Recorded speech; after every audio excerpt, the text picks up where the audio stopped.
Hey, everybody, if you happen to be in the Atlantic City area on May 13th, 14th, and 15th, you may want to check out the Atlantic City Boardwalk Con. That's right, ACBC. It's a pop culture event. It's filled with, movies and comic book people and cosplay and all your standard con tropes. And Edward James Olmos. Yes, and it's on the boardwalk area. So, it's Atlantic City. It's all that stuff. It's gambling. It's fun for the whole family. So go down and check out ACBC Con. We're going to be there. We're going to be doing some filming. There's going to be some actors from Flash there. There's going to be actors from Breaking Bad there. So there's a whole... So check it out. If it's not on your radar, put it on your radar. If you're in the area, if you're in South Jersey, if you're in North Jersey and feel like going down for the weekend. To the shore. If you're from out of town, there's still time to book a little trip down to the Atlantic City Boardwalk Con. Yes. Check it out. But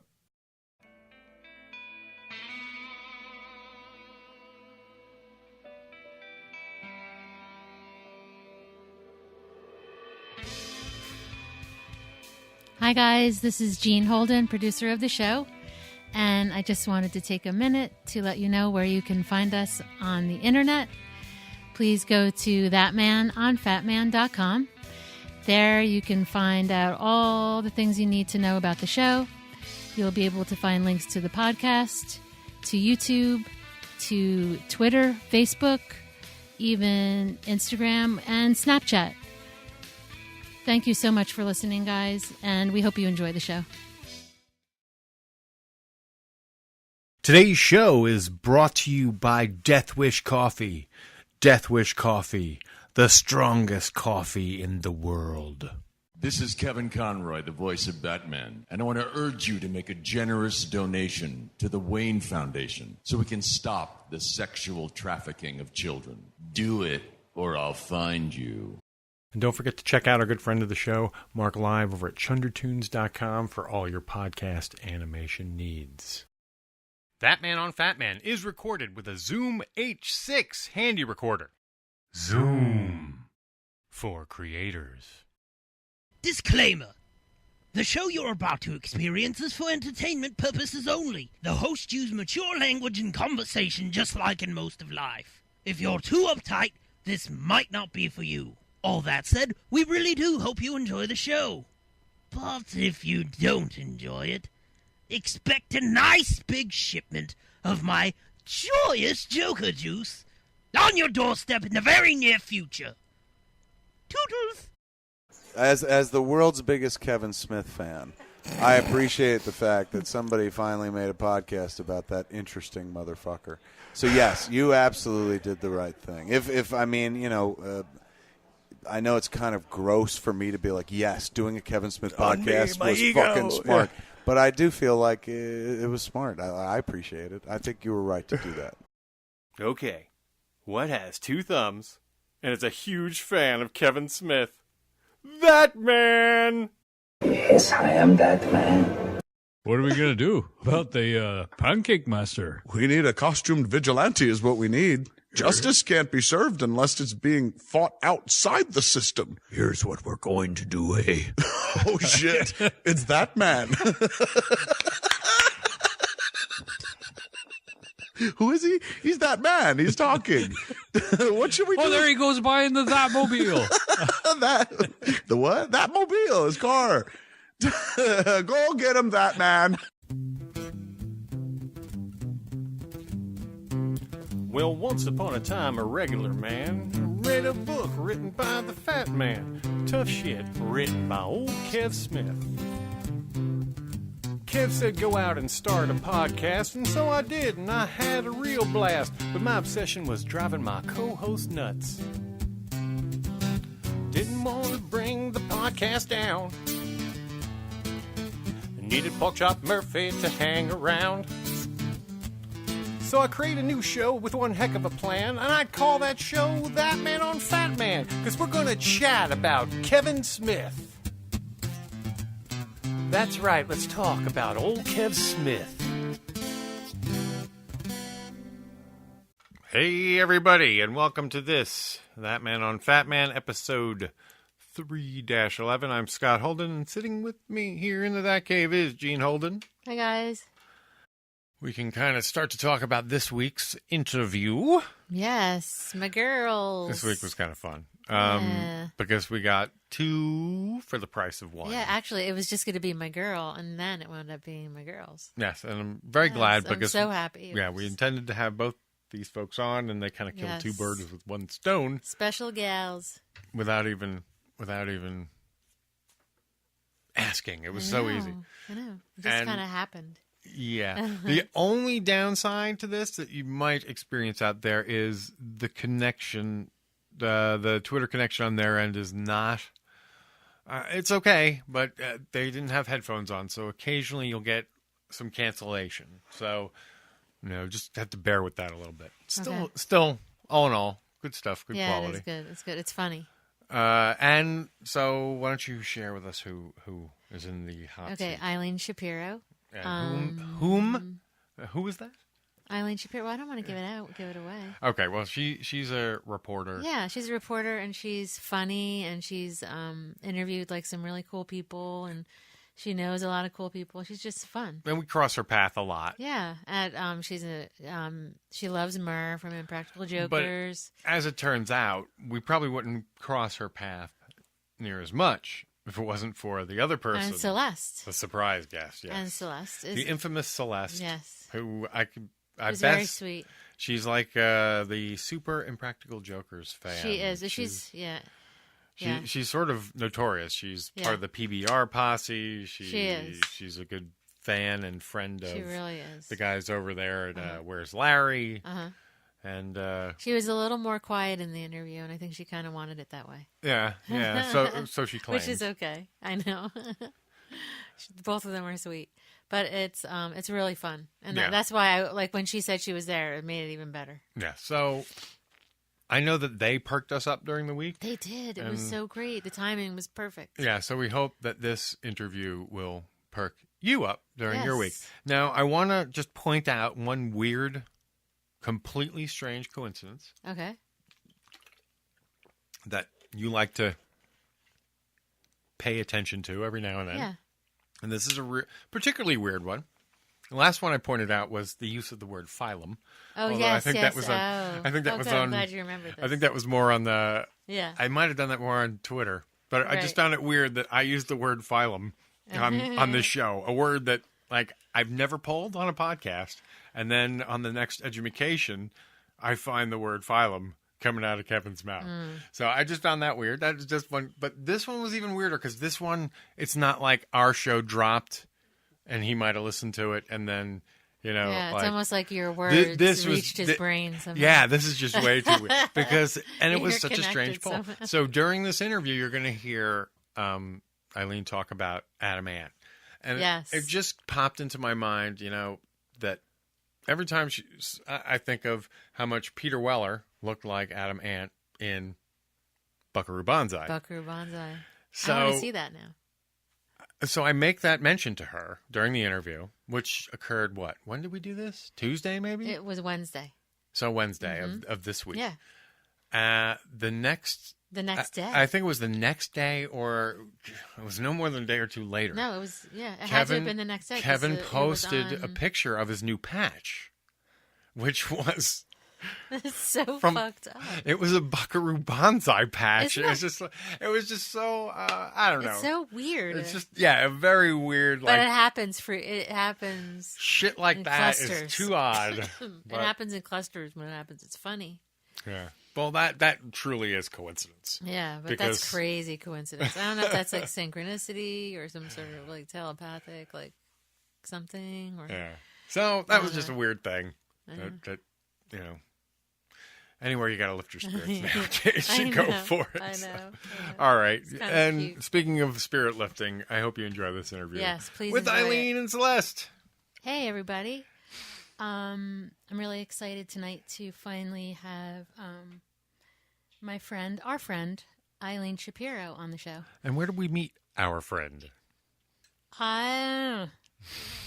You don't even remember. Jiggy. I'm It was asking Jiggy. you. It was one of Jiggy shows. Was it a Jiggy show or was it?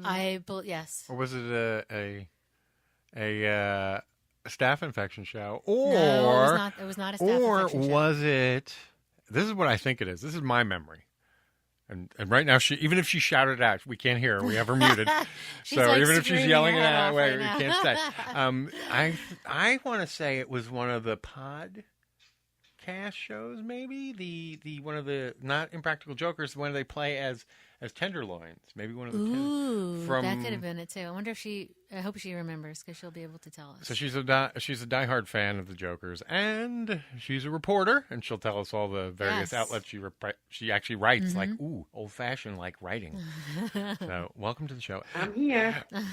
Beanie was right. It was at the Jiggy show. Yes. Oh, okay, all right. I knew it. So which Jiggy show was it? It was.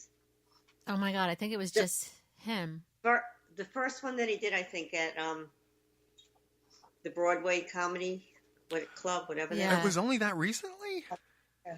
no, there were two of them. There were two. Okay. Yeah, it was. It was actually his. I'm being told it was his live podcast because I have. Yeah. Okay. Celeste's house as we speak. Oh my gosh, Celeste is there. Oh, that's even better. Celeste, why don't you fucking chime in since you guys are on speaker? She can talk too. Yeah, that's even better. We get two for the price of one, and we want to welcome also to the show Celeste. We wanted to have you on too, so now bang, we're done. Oh my God, it's double. I'm a silent bystander here. No, don't be silent. Welcome, Celeste, super fan. Celeste was there too that of night. Impractical Jokers and all that. Celeste, that's known... great. This is two birds with one stone. And she's one of the I think both of them are on the PBR posse. Are you guys a PBR posse? What do you call yourselves? No, Eileen doesn't even know what that is. I don't. Is that what they are? But it's not posse though, is it? Yeah, it is. Oh, good. I did get it right. Cool. And so the PBR posse. Yeah. Which is like a group that follows Pizza Beer Revolution. Yeah, and they've got the whole PBR Asbury Podfest coming soon. Yes, that's right. We're on the books. It's on the books. Yeah, that's so exciting. How cool is that? AsburyParkPodfest.com and buy tickets. So Eileen. Yes. We know you're a writer. I think the first time we met you, you were writing for just one outlet. And Get Out Magazine. Now you write for several. I do. So tell us about it. I write for Get Out Magazine. That is based in New York City and distributed all through the East Coast. It's internet and in print. Then I write for Huffpost, and that's everywhere that you can even imagine. And then I write for a UK magazine called Louder Than War, and that is a pop culture music magazine based in the UK, but it is also internet and now also in print.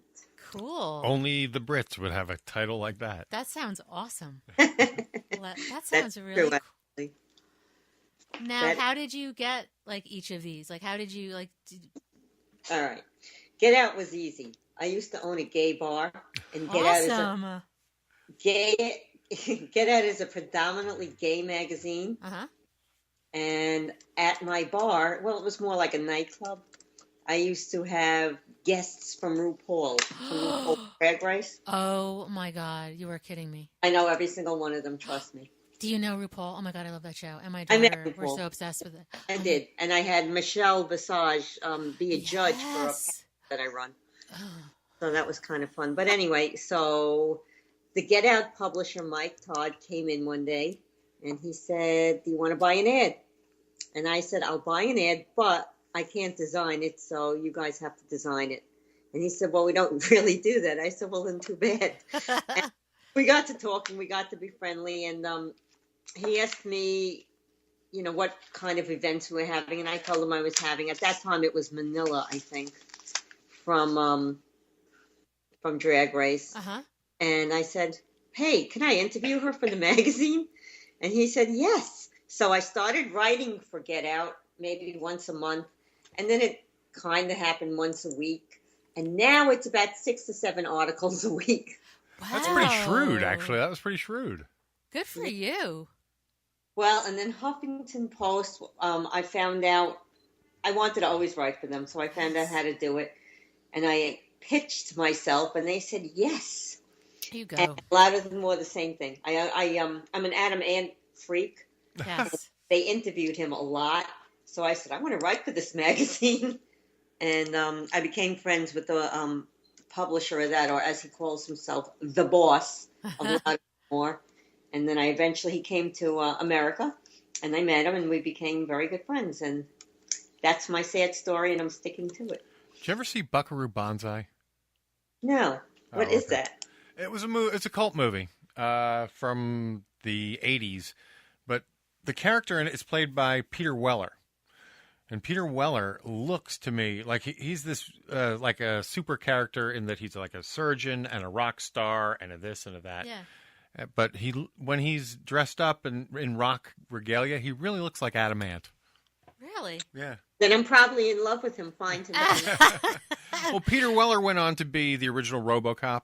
You know, Peter Weller, I can see him looking like Adam Ant a little bit. I'm Yeah, going to have to I mean- send Eileen a picture of him. Yeah, check it out. Dude, Buckaroo you Banzai. have to. It's an amazing. It's a very strange cult movie too. So It is good. Now I have to go watch it. yeah, it's a very strange movie, but you'll It's probably gonna- love it. It's going to be your new favorite thing now. Who else is in it? Jeannie, text it to me later. Okay, yes, I will. yeah. I will. So through your various, like you kind of do what we do, which is interview people. Who out there have you interviewed that you've enjoyed interviewing? With the exception of one person in life, I've enjoyed interviewing everybody. I have interviewed, let me see. Was that one person I Donald know. Trump?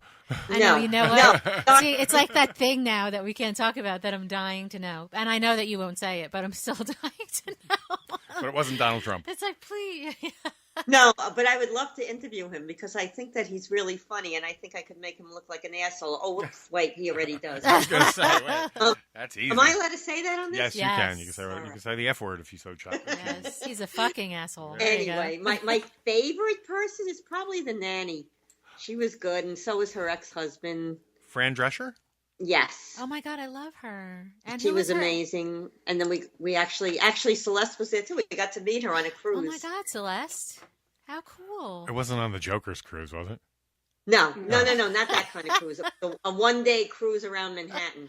You're so weird. It's not the Joker's cruise. That would be weird, but It that would would be be interesting. I mean, weird. it wouldn't be I doubt it would. it was- Hey, they hired entertainment and comics and stuff to entertain. I adore I would her think voice. that Fran Drescher's a little top shelf, but Fran Drescher's voice. I adore her voice. Oh my God. She's amazing, and her ex-gay husband, Peter Mark Jacobson, was amazing. Rick Springfield was amazing. Yes, you had said Rick Springfield and Rick And Springfield Annie is Lennox amazing. and Brooke Shields and Jennifer Hudson and Oh my Leanne God, Rimes I love Jennifer Hudson. and Spandau Ballet. Oh my God, was Jennifer Hudson like amazingly beautiful in person?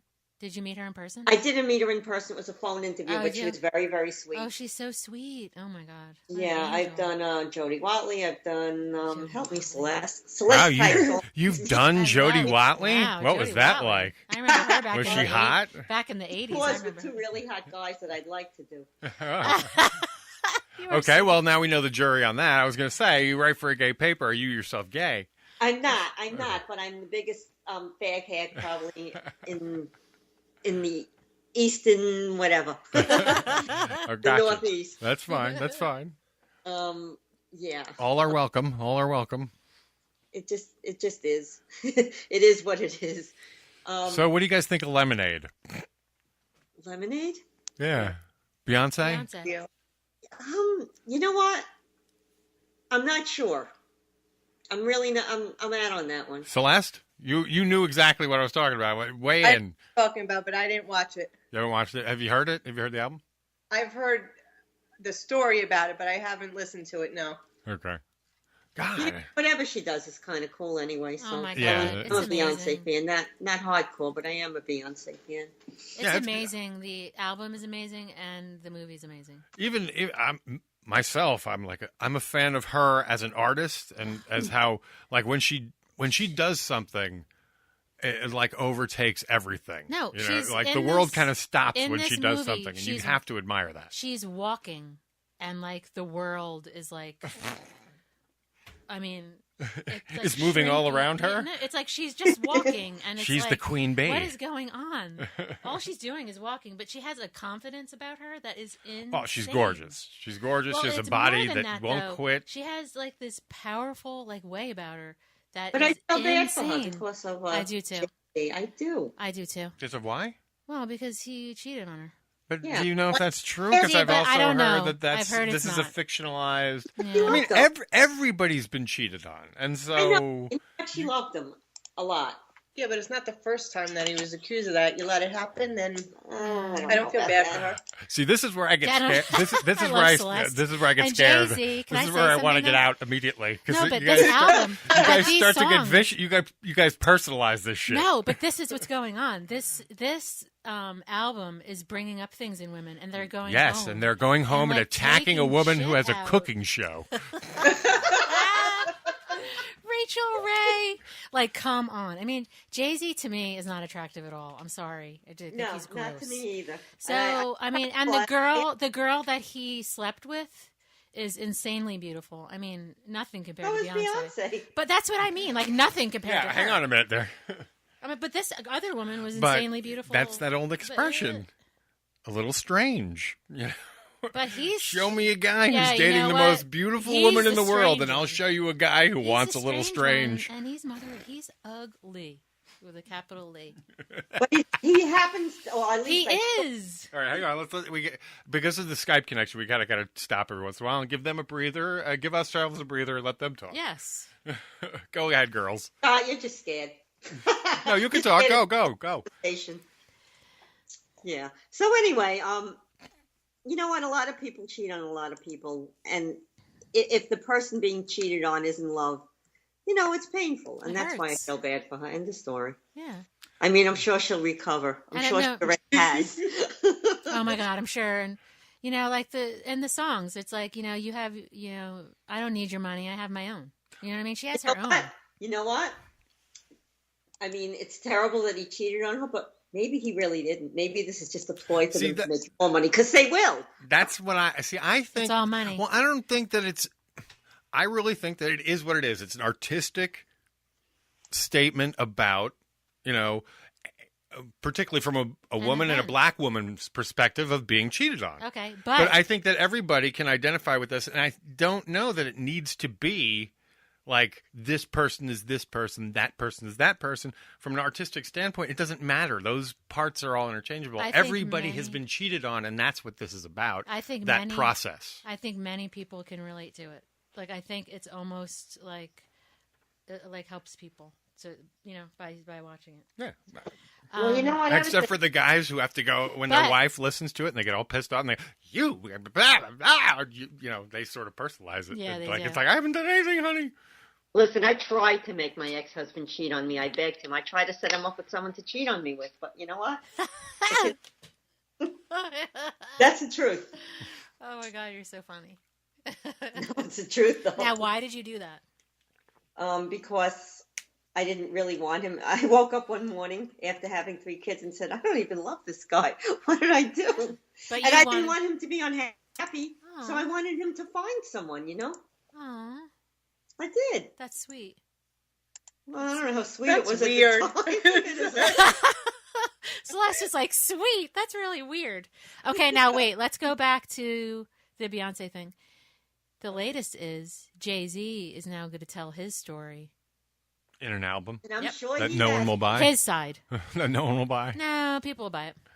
People will buy it. But not now like her. I think it's like a setup. Like this has all been Yeah, I just a do way too, to Nick. make money.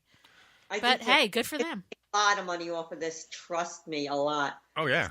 They're actually both really geniuses. They are. They're business people. They're smart. They're a power couple. They're a major power couple. But are they Rick Springfield? No, but I No, love Rick nobody's Springfield. Rick Springfield. Oh Sorry. my God, what is that song that we love? That one from Jackie's Girl. No, he was in a movie. He was Dave in Sound Grohl. City. It was called Sound City by Dave Grohl, and it's about a.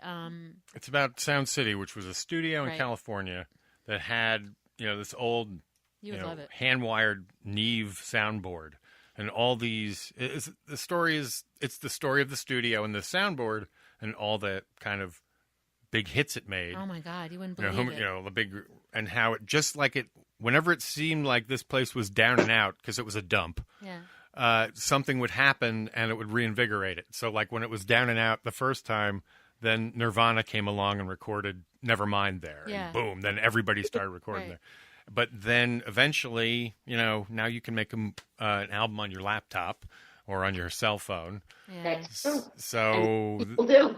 Yeah, so it died. The studio eventually did die, so they sold this very expensive old soundboard to Dave Grohl. He put it in his home, and then as like the crescendo of the movie, he brought all these people who used to record. Who were in the movie, who actually recorded albums in that studio. Some of Fleetwood Mac, and of course Rick Springfield. Paul McCartney was there. Yeah, so it was awesome. Yeah, recorded all these records.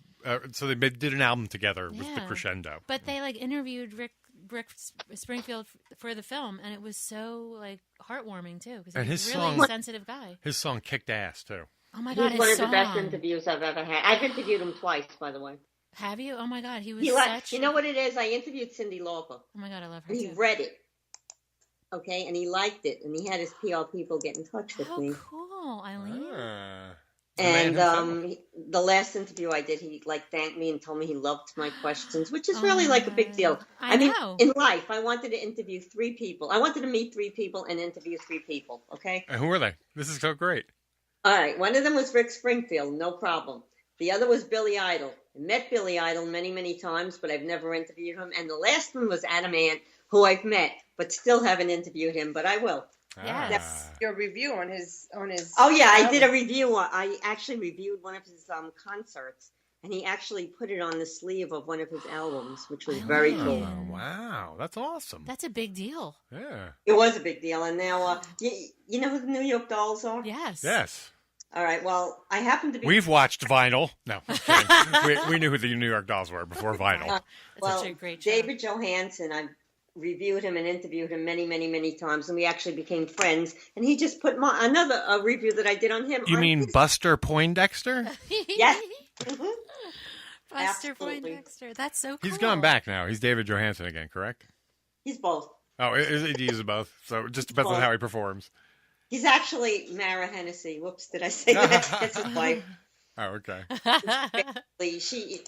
Oh my God, they're the most loving couple I've ever seen in my life. Oh, that's always nice to see. He won't even take a picture with a woman unless she's in it.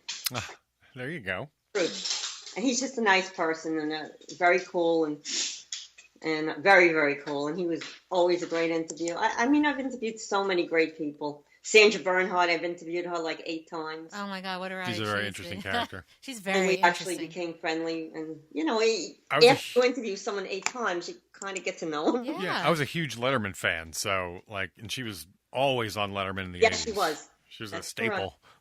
She was funny, but she was like that offbeat. I remember when she spit gum at the audience. I could see her doing that. Yeah. She's like, but I don't remember what it was. Oh, and then she actually spit the gum out at the audience. It never hit it, it would never make it past the cameraman, but. She's very sweet, and her girlfriend's very sweet, and I met them both.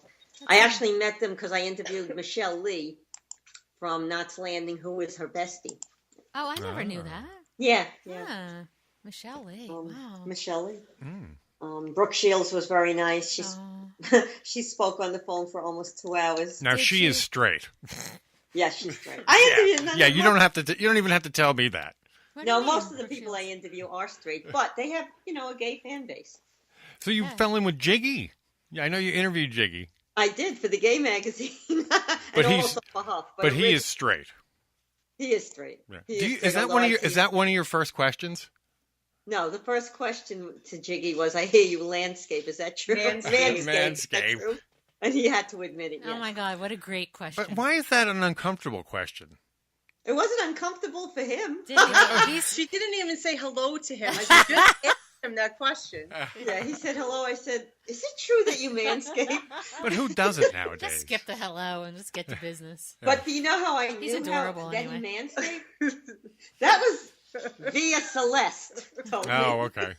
Was that from the podcast, Celeste? find out how she knew. That's your business. Was that from the podcast? I don't even know how I knew that. How did I know that? I have no clue, I honey. have no idea. I know he did some bit on it, but I wasn't sure if the bit came out of came out of, you know what I mean? I don't remember really. Now she's walking away, but Don't no, be afraid. I would definitely keep questioning her on that. Yeah. No, you don't need to ask me any questions. I know nothing. Okay. And then I interviewed Q and I interviewed Mur, and they were Oh amazing. my God, you did? Now, Mur, I know manscapes. Well, you know what? I didn't know that at the time, or I would have asked him, and he would have told me because he told me everything. He's Oh, wow. very smooth. Yeah, of all of them, I got the nice vibe. Well, Like, he he was has, so like, nice well, because I you like- always hear what everyone kind of hates Me on too. him as a joke, really. I'm just sitting here laughing because he used to have eyebrows. I think they're growing in slowly. No, I loved him. I loved his He's interview. so I loved cute. he was really funny. Oh my They God, were both he is. really funny, Oh my God, Q. How'd and they you? were both very candid. And they Q is very Were you a magnanimous. Were you a fan of the show? How did you find it? I found it through Celeste. Now I hate comedy. Hate it. Really? I hate comedians. I hate comedy. But she showed me on her phone one of their videos. Became an instant fan. I laughed so hard You're so I couldn't even cute. stand I it. hate comedy. Okay, you say I've that never now. heard anybody say What about that. like say Woody Allen? Where do you put him? Who? Woody Allen, say. I said who? And Woody. I- Oh, okay. All right. No, Woody- Oh, but you're a comedian, Wait, though. she's asleep. Wait, no. I hate comedians, but I am one. no. Waka waka. Where's your? Wait, I got to start adding these now. Wait, hang on. Wait. All right, welcome to the show, Eileen. I don't like him because of what he did to Mia Farrow. Oh, okay. Oh. What was that? No, he No, did I'm it. kidding. Well, Well, yeah. Yeah, he eh, did. who knows? he did fuck up like things big time. I think he's brilliant, but I don't find him funny. Not one bit. Thank you. So see, but you think Jiggy's funny, right? No. You don't think? No, and I told Jiggy many times. Oh my to God, say- Eileen, I love you. Sorry, I was late on that one. I was falling asleep over here. But when Jiggy isn't trying to be funny, he's hysterical. That's when you think he's. So you don't really like the forced thing. You think it's like a I don't. forced. Well, that's yeah. like Jay Miller. Planned. Jay Miller's brilliant. Jay Miller is so I interviewed him too. funny. So did we. Girl. He was also funny in the interview, but I don't find him funny in person Oh my either. God. Did he try I and just turn the saying. interview on you? He did a little bit. Yeah, Does actually. that? yeah, That's yeah. what he did to us Yeah. right He away. did a little bit, but Yeah. you know what? Our interview was very conversational, and that's how I wrote it up. That's Huh. so cool. How long ago was that? I love them all. They're great people. Okay, Yeah. I want to hear the story about the lap dance you got from Jay. Mm. Now, don't skip on detail. You're a writer. because I really Well, like. actually, I really like Jay, so this will be good. if you were there, you would have seen it because everybody else in the world that was there saw it. It wasn't exactly intimate or private. What happened was, I like to sit in the front row, okay? When they do their, what the hell is that called that we go see? Staph infection. Ah, yeah. All right? Because I think if I don't sit in the front row, I might fall asleep. But, that's just me. But I go with Celeste, and, I love to support them because I think they deserve it, and I also feel bad for them. Oh, did I say that? Anyway, so I'm sorry. I'm sitting in I the kind of front muted row. us so we made sure to come through. And we're like laughing in the background. Yeah. I'm sitting in the front row, and all of a sudden he comes over to me, and he sticks his crotch in my head. And it wasn't like for an instant. It was for like several minutes. Oh, wow. And that was really the whole part of it. I mean, like, he must have been wearing like powder or something because, she smelled okay. Wow. What was he wearing? Was he wearing like a I thong think he or must have something? been wearing like powder or something because No. he smelled really good. So. He was just And in I his also clothes. cruised him. I also cruised him while he was doing that, and it is big. If anybody needs to know that. Eileen. Oh, wow. Did he have his pants off? What was going No. on? He did not have his pants off. But it was big through his pants. Because I write for the gay magazine. Did you edge him too while you were there? Scott's like looking at me like, I can't believe you just asked that. I didn't do anything because I was kind of a little bit like in shock for a minute. Yeah. Nothing shocks you. Well, Who are you fooling? That he was doing it, or that he had a big. I wasn't in day. shock.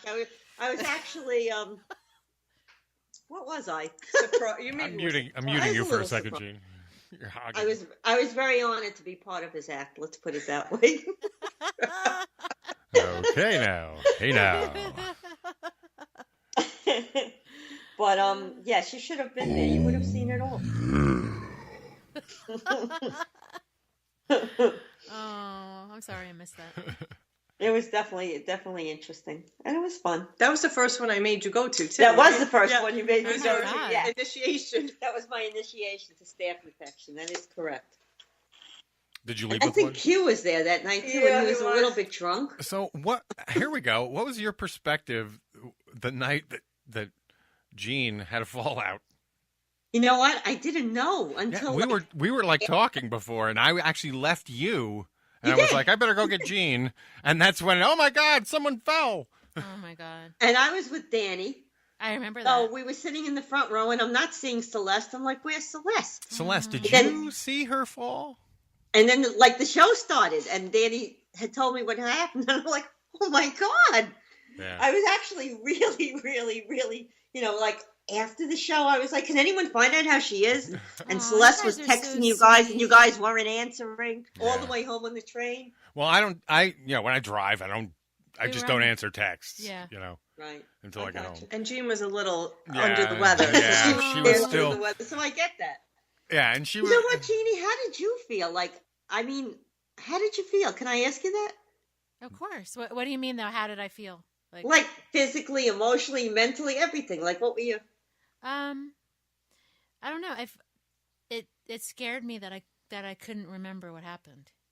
It scared me that she couldn't remember what happened. I know, but like the lady, even she remarked, she's like, I know the lady in the ambulance. She said, I know it's upsetting for you because you don't know that. Yeah, because you can't remember what day it was. She confirmed that I didn't know what day it was. I was like, but then I remembered later, and she's like, that was really cute. I said, oh my God, it's Monday. I know, because it was a really long day and I'm really tired. And that's how I usually feel on Monday. And she was like, yeah, you're right. That's really cute. But this was like an hour later. When the fact that we were at a staph infection and those only occur on Mondays. I know, but didn't occur. But that's what through the whole thing. That's what upset me the most is that because it takes an instant to click that normally. But that was not happening to me. What upset me the most was, like, I showed you something in my hand. I don't remember what it was anymore. Yeah.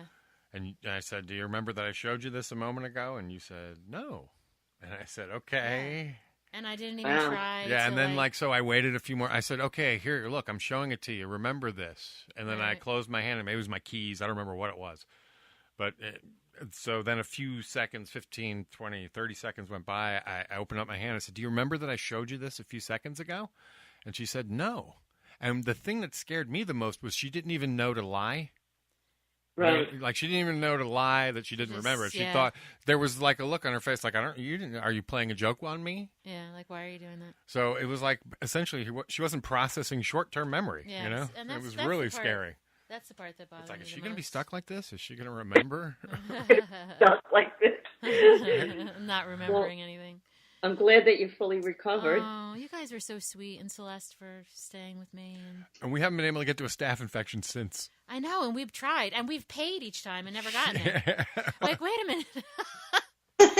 Well, and that's the thing, though, because I want to make sure we get, I'm sure I could have kind of gotten them the day of, but I always think, like if it's get them early. Friday and I haven't gotten them yet, I feel like I'm going to not get them, so. And then, like the day happens, and then I'm like, oh my God, I'm so tired. And if you include the one where you passed out. And then we got to drive in, and then it's just like. Well, you got a long run, you guys. Yeah, it's a little, it's about an hour. So do we, actually. Yeah, it's about an hour, but. It's like you guys coming out of you guys are coming out of Long Island or Staten Island? Long Island. You guys are long, okay. Now, do you guys live in the same town? We live a town apart. That's just enough space. Okay. We live a town apart, but it's walking distance. Who's walking? Yeah. Well, I didn't walk into your. How did you guys meet? Driving me all the way home the 3 blocks that I live from her. So, how did you two meet? I did real estate, and my office was next to her travel agency office. Oh, how cute! How long have you been friends? Too long. Okay, so what about about 13 seconds. So like, we never admitted to being friends. So yeah. Okay. I was gonna say, are you like Jenny and Noelle here? No, I was actually friends with her daughter before I was friends with her. Oh, and I actually am better friends with her daughter than I am with her. Okay, it's starting to sound like a porno. Well, actually, her daughter and I allow Celeste to do things with us. Yes, I so appreciate that. But she is a third wheel. She's always glomming on. Yeah. Well, see, but if she's always glomming on, then why are you always turning up at Impractical Joker events? Because I need her to go to Billy Idol concerts with me, and you need a buddy to do these things. All your gay events. She needs to go to all my Oh gay my God! events. Tell me about those. Tell me about the ball. Isn't there a ball? Oh, the yes, 1,000 gowns. Tell me about that. That was very cool. We had who was there? Ultra Nate was there, Robin S. and about 1,000 drag queens.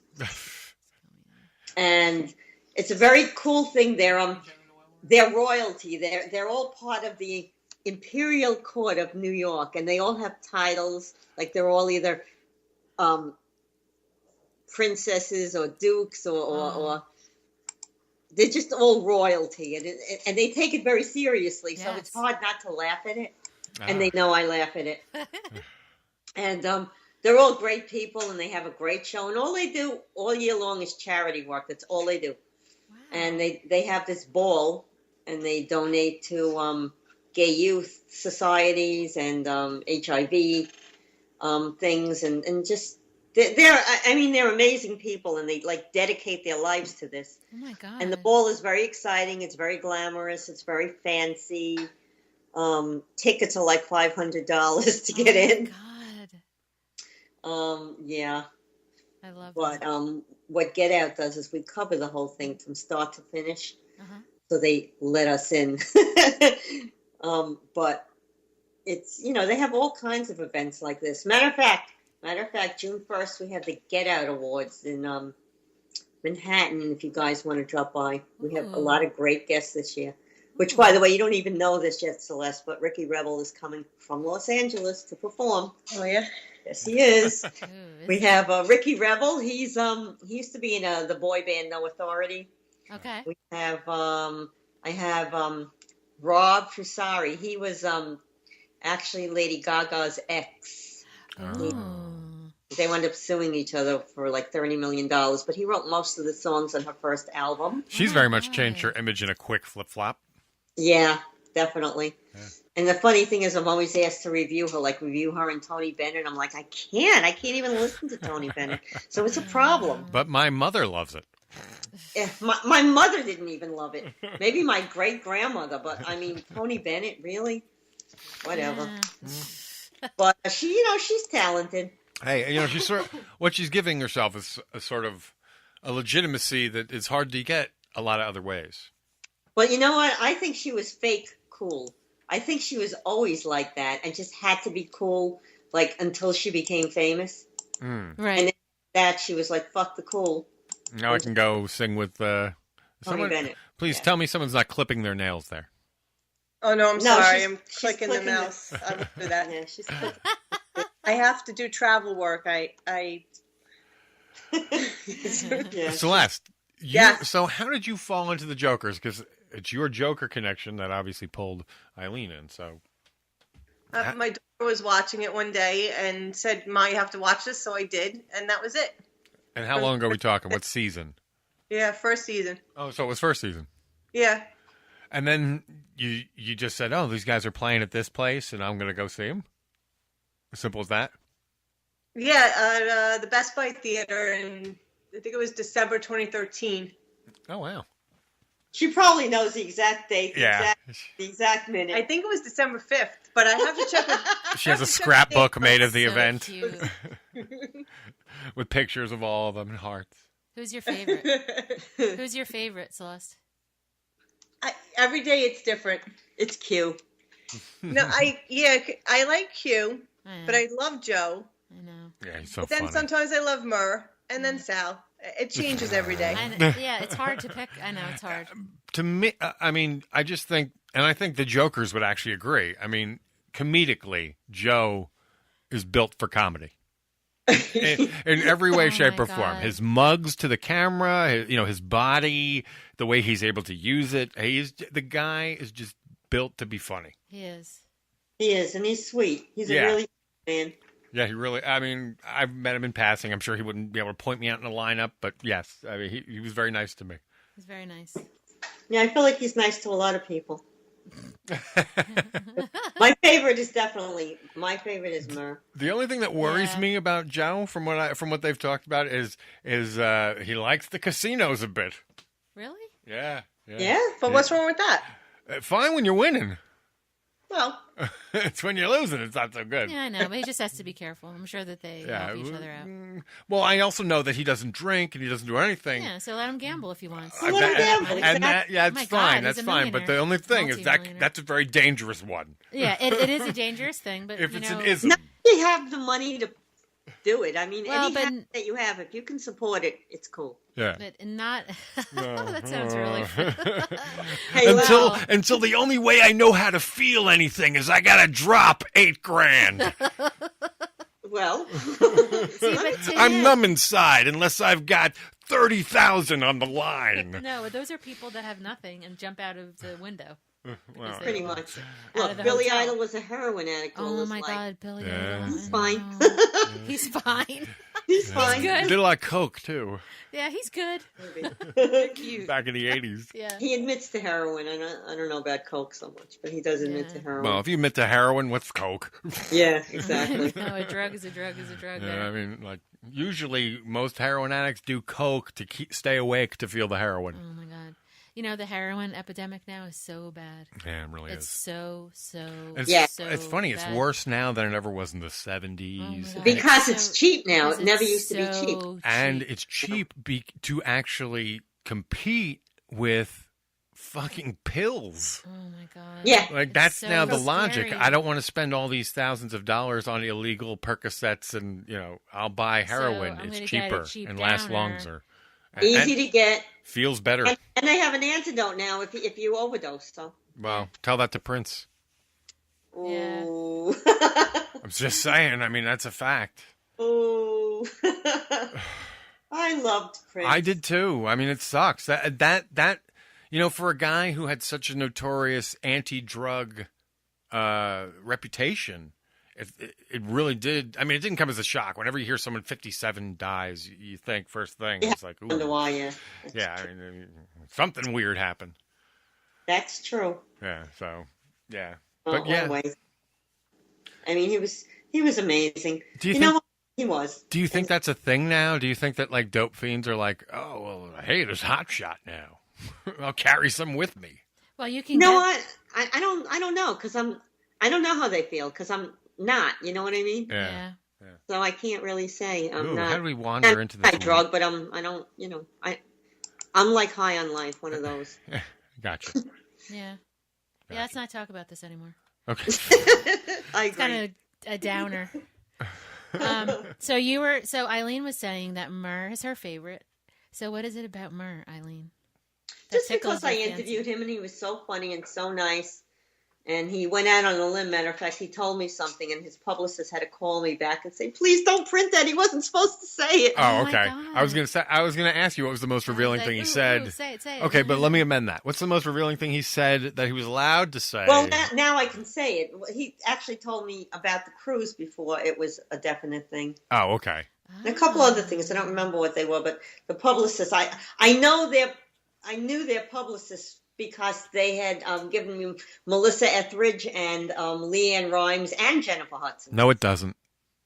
No, it doesn't? Yeah, Leanne Rimes. No, it doesn't. Oh. Sorry, that's an old She joke. was very there. nice, too. She was fun. She's a little country girl, right? Oh, well, she's probably not little anymore. Well, I mean, she's older. She's older, not. Oh, that's. I mean, in think terms she of did- size. I think yes. she did have a weight problem, though. Did she? Yeah. I don't know. And I didn't even know that. I don't think you meant that. That's what I'm trying to say. Yeah, I didn't You know that at meant all. that I remember she's when now she was a little older. girl. Yeah. Little girl, yeah. Yes.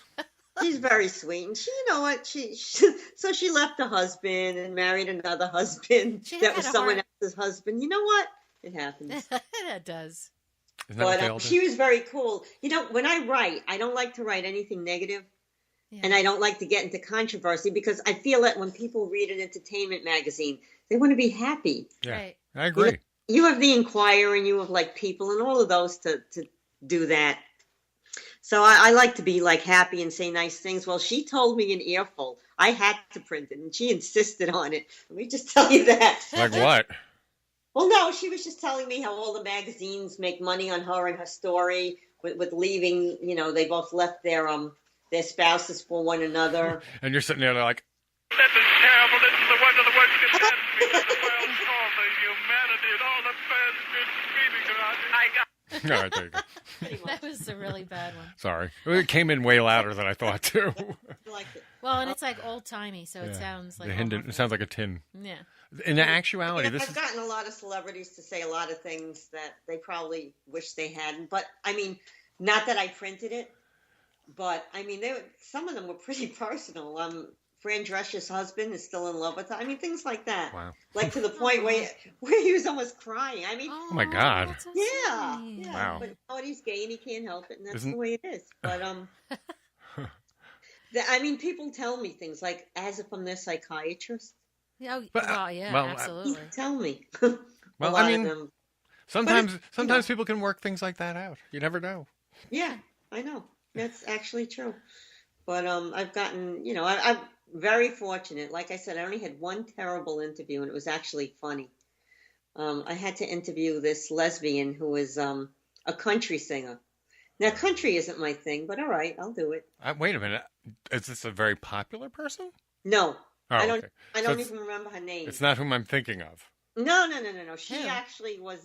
I don't even remember her name. I really don't, and I don't even care to. And I started out the interview, and I'm pretty friendly. I'm laid back. You know what I mean? I'm not, like I make people feel comfortable before I even start on the question. So I tried to talk to her. All right, we want to take a moment to talk about Death Wish Coffee. That's right.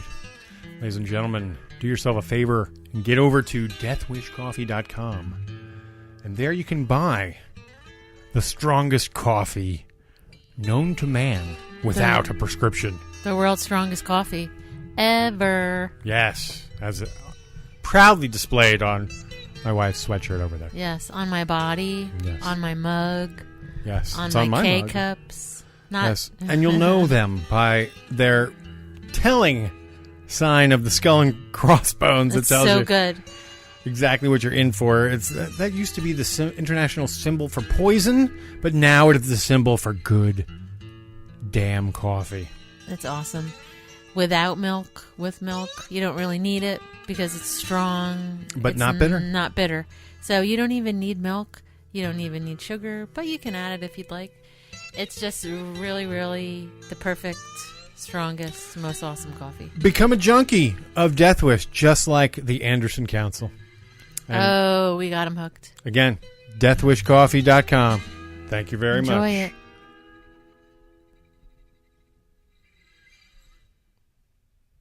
I make people feel comfortable before I even start on the question. So I tried to talk to her, and I said, "Oh, tell me a little about the album." And her answer to me was, "Well, this is not about me." I said, "Okay." This is not And about then me. I asked her, I said, "Well, is there a particular song that you like?" I mean, I tried everything in the world, and she just kept saying, "This really isn't about me." I finally had to say, "All right, honey, listen to me. What is this about? Why am I interviewing you? Would you like to?" I mean, to the point where when I hung up the phone, I and this is the only one I ever had an issue with. I told my my publisher, I said, I can't print it. I just can't. She didn't answer any questions. Oh my God. She just kept saying, "It's not about me. It's about the music." Okay, then tell me about the music. It's not about me. Okay, well, you wrote the song, honey. So, It's kind of like Donald Trump, but in reverse. It's about me. Yes, it's about me, but I won't give you any answers. Yeah, but it sounds like she was being like deep and philosophical and Whatever. like hip. She was being she was being like a hippie, Yeah, way too much country stuff. girl. Yes, way too much. Which is fine, but like when you do that, like someone's trying to do their job and get. You know why you're there. You're there for an interview, and It's not about me. Yes, it is, bitch, and answer the question. It's not about me. That's what you want to say, but you can't. I mean, I had no idea. I knew she was a lesbian, and lesbians scare me a little bit. I'll be honest with you. Really? A little bit. Like Are they gonna attack you? Lesbians or certain kinds of lesbians, or there's a certain kind of lesbian, I think. I was scared to interview Melissa Etheridge, and she turned out to be the nicest, most fun interview, and she was amazing, and I loved her. But the first interview I had with Sandra Bernhard was scary. Well, she's intimidating. In what too, respect? Like, was she mean? She's like that way? intimidating. She's Well, intimidating. let me put it to you this way. When the interview was over, my publisher called me and he goes, "Was she nice to you?" I'm like, "You're asking me that question after the interview? You couldn't, warn me?" But she turned out to be the kindest, sweetest, nicest person. And I interviewed her, and then 6 months later, her PR called and said, "Sandra would like another interview with you." And I went on for 6 months thinking this woman hated me. Well, because she didn't. I thought she hated my questions. I thought, she wasn't funny. She was just very serious. Yeah. And now she just gets on the phone and says, "Eileen, write whatever you want." But I mean, initially, she scared me. She did. Well, she has a look. She has a way that I she would has see a persona, that. But I wasn't really prepared for it. Yeah. So she's gonna beat you up. But after the fact, she was great. I mean, take your lunch money. But you never know who likes you and who didn't. So. That's true. It's like you never know when you're gonna get that gold that you like. Okay, we were just the other night. We were interviewing Vinny Brand. Sorry, Vinny Brand. Vinny Brand. I can't remember. Okay. Stress Factory. From the Stress Factory, and for the movie, and before we knew it, we were getting such a great and different perspective because he's not only a comedian, but he's also a comedy club owner. And I was able to say, so from your perspective, would you hire a podcaster who doesn't, who's never worked a club but has a following, but so just stuff like that I could get from him that I would never be able to get from anyone else. Yeah. Right, and that's fun, right? Yeah, it's great. It was awesome. It was great shit that I just didn't expect. I kind of went like, I don't know what I'm going to get here, I didn't know. You never know, right? You never know when you interview someone. You never know what you're going to get. Yeah, it's almost like when you least expect it, you get the gold. He was a ball of energy. Too. Yeah, he was too. A ball of energy. It was awesome. Fun. Yeah, it was a lot of fun. Yeah, that was at Is he going to be in your movie? Yeah, he'll be in, definitely. Cool. Just from what he gave us, like I said, you can't get that perspective from anyone else. No. Okay. That is so cool. I like good. that. Yeah, I do too. Because he's a comic and a comedian. He owns a club and a podcaster. Yeah, and he has a podcast, and the podcast is about all of the stories of life.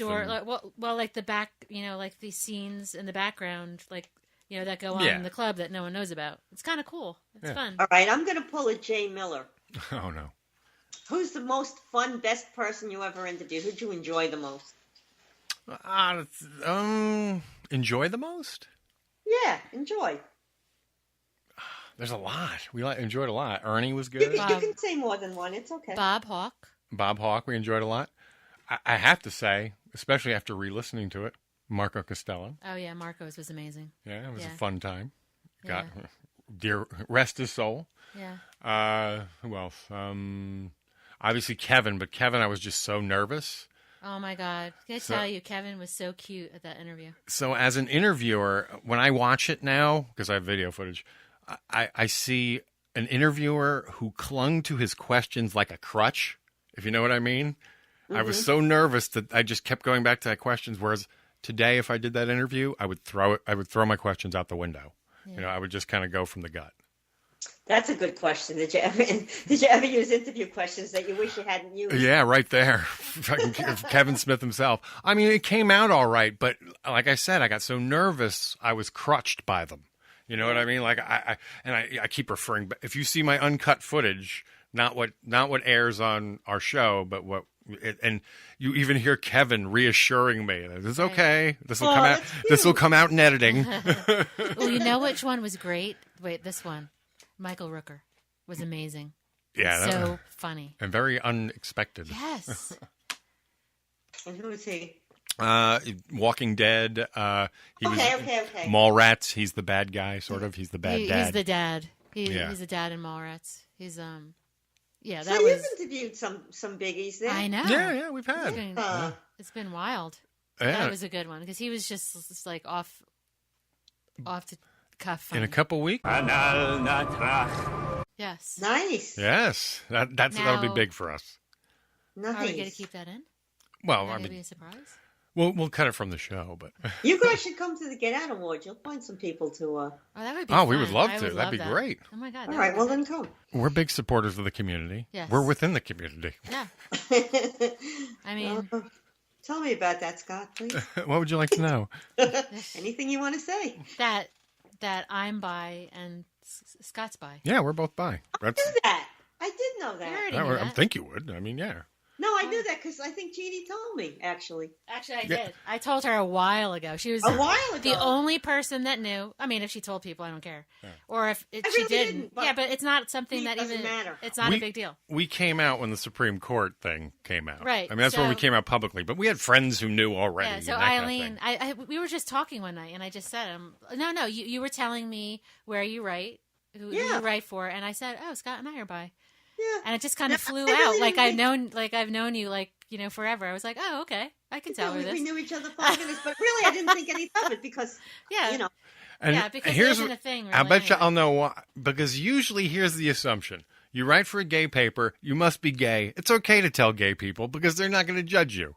Yeah, I guess I don't know. It just came out. But you know what? Everyone in the gay community knows I'm not. So there you go. I mean, it's like almost sometimes reverse discrimination. But right. But you're by the fact that you write there, you're gay adjacent, so that makes you okay. Well, you know what it is.